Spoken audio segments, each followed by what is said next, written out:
जोंख्लाबजोब्बाय आफा गरम बन्दनि उनाव फार्स्ट डे अफ स्कुल दे ओमफ्राय ओरै आहा फुंनि पेट काटार ड्रिंक्सखौ एसे रेडि खालामगासिनो दङ लेबुआ मोनफ्रुलाजोब्बाय नै बिजिनिफ्राय लाबोनाया न'नियालाय गोथां गोथां दंमोन फिसा फिसानो एसे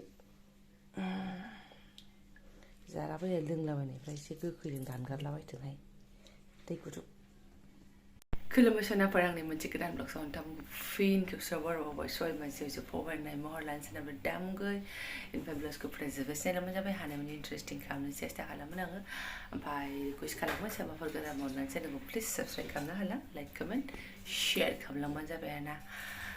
जेसेबां टाइम टेबोल गड़बड़ जादोंमोन ना जेलानाखि स्कुल थायो अब्लाथ' फुरा टाइमाव फैफिननांगौ ना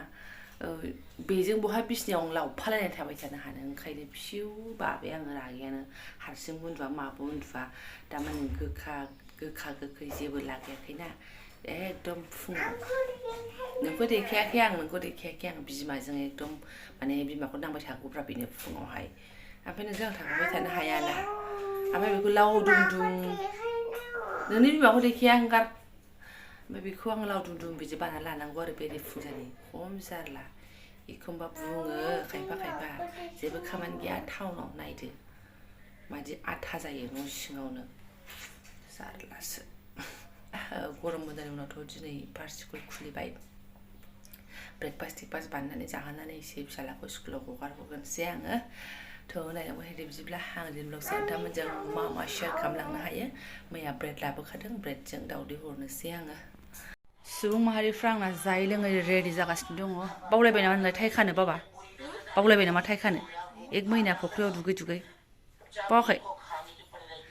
सासे मटु पटलु लागाव टिफिनाबो ओरै रेडि राननानै जायोथ' ब्रेडजों दावदै रुनाय आरोना फुल क्लास जागोन आरोना एकदम मेसेज हरखाबाय आवगोलनि बायदि जेरैमोन बिदिनो टाइम थांदो जों सालायलांबा जायो दे गोबावजों खनसे बेगाबो जि अजन जाबाय थाङो मानसि थांदोल' माबा दिनै नङा खामानिया गियार बिगासिनो साइकेलाव गियार लागायनो भगबान मोनफा बिनायानो जोबनो थाङा जारलाथार एसे खामानि मावखांनानै जि जोमल' सुनो हाबाय आं बारग'थारासै आरोना ओंखारबोथारनांबाय ओरैबायदि नायदो ओइ बेग आलायनाय फैसाया बोरो दखान आरोना थाइबा लानानै फैदों आं खालाव खासाव जादों मानसिया जायगा सोलायनायजों ओमफ्राय जायाबो बे लेसखौ दा मोननै जानानै गारजोबगोन आरोना आदाया गैया मा आदानि लेसखौ होआ जाखो थ' हजों न'आवबा ओरैबा एसे फ्लिंफ्ला जानानै बावगारोमोन मा होनबावनो आरो दरजाया खुलिबानो दखाना दा नुहुरो नालाय थ' बेगाव सोदोबा गावनो चक्लेट लानो होननानै बेगखौ लाबोनाया बिदि जायो दे नाङाबा नाङासै थु ओइ नांलाय आंखौ थ' फैदो मा होमबा खामानि दं आंहा टाइम गैया ओरैनो सर्ट टाइम थाब सुस्रां खालामनो नागिरबाबो जारलासो फैदो नै गजाबाय थाबाय बेगाव सोदो होनबाय लानोबो होआ आनजाय बेगाव सोदो मा दे सोदो बेगाव सना दे गंगार साइकेलजों एसे सानो सानदोंमोन समायानो मिलायथ'ला आरोना फैदो हा लायाबालाय आदारा बहाथो मोननो सनाफोर बेथ' बे थाखायो बेथ' बे पारमानेन्टखा मोननै बुस्थुआथ' ओमफ्राय नै लोगोआ बिसो जाहैबाय आरोना जेबो गैया दालि लेबु आलु भाजा खतम साननैसो उनाव नै सानसु सानफ्रांबाबो खामानिबो दंखायो जखन ओंखारबोथारबाय आरोना सासे सुबुंखौ एसे ओंखाम जाहोखानानैहाय बिदि स्कुल गथ'यैयावनो फटाफट उरायनानै थांग्रोनोसै मोनफैबायानो जोङो बोरो एकदम गावनासो आदार नांगौ आं एसे बिस्कुट लानो होनबा बोरैबाथार नायनानै फैबाय जोंहा बाबु फिसाखौ थांनोसै सिङाव बिदि भिडिअ लायासै आरोना गथ' मानसि आरो मेरला गथ'फोर दङ ना आङो खुनु बेला हाबफेराखैमोनहाय बे हस्पिटालाव आरोना ओमफ्राय राजा उन्दैयाव हाबदोंमोन खनसे थैलाबा लालेफारायावनो दङमोन लोमजानायाव लाबोदोंमोन आरोना आनैजोंहाय ओमफ्राय राजा सैमा अरजानायाव जेला 5 बोसोर जाबायमोन बे गथ'आ सैमा अरजादोंमोन आरोना बै जों सिगाङाव थाग्रा आब' मालिकमोननि सैमाया अरदोंमोनहाय गथ'खौ बेयाव ट्रिटमेन्ट लानाय जादों आरोना होमबाबो गोजौआव गाखोफेराखैमोन ओमफ्राय गोजौआवसो आरोना बिदि दोनग्राफोरा गथ'आरि जेनेरेल रुमफोरा दिनैसो गाखोफेरदां MRM हस्पिटाल क'क्राझार थांसै ना बिदायाबो गनोसै मोनफैनानै आथिं आखाइ एसे सुस्रांबाय फिसाजोआ आरो थांबावनोमोन फैयामोन होननानै दोखो गाबनाय स्कुटियावबो थेन्थ'बोदोंसो आरोना ओमफ्राय जों सफैनायजों बिदायाबो थाग थिग सफैनायजों आरोना एकदम 5 मिनिटनि हेरफेरनो ओमफ्राय आङो कमेन्टफोरखौ नुनानै बोरैबा अननोबो ओंखारलांबाय आङो आब' जोंनाबो 6 बोसोर जाबाय दाबो गैया आरो सोरबा आब' ओइ बाबा हामा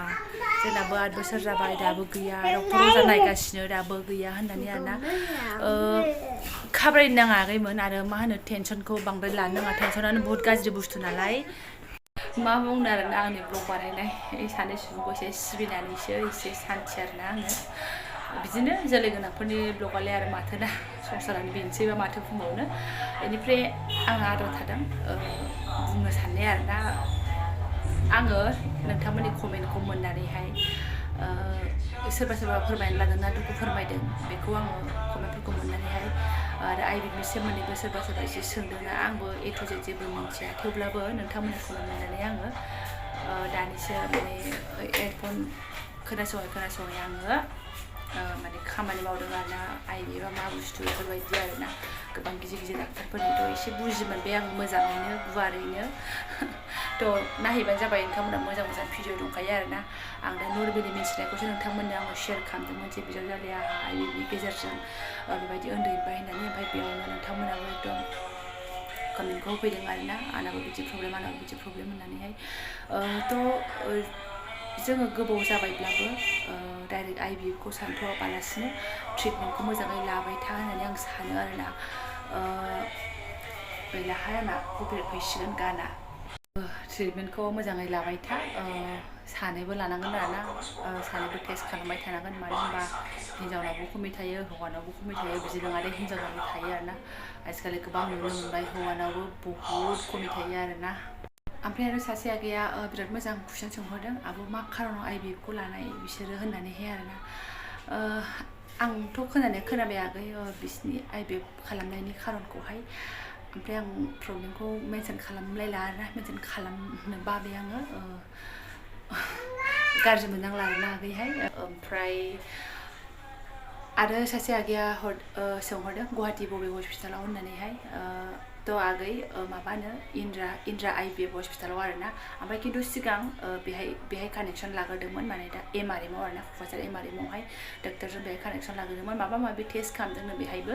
ओमफ्राय बिनिफ्राय बेहाय रेफार हरदों आरोना ओमफ्राय बेहायबो सेम बिदिनो बे टेस्टखौनो बेयावबो टेस्ट बिदि आरोना लाफिनजोबो जाहैदों ओमफ्राय लास्टआव साजेसन होबाय बिसोरो जे IVF माने खालामदो होननानै आरोना ओमफ्राय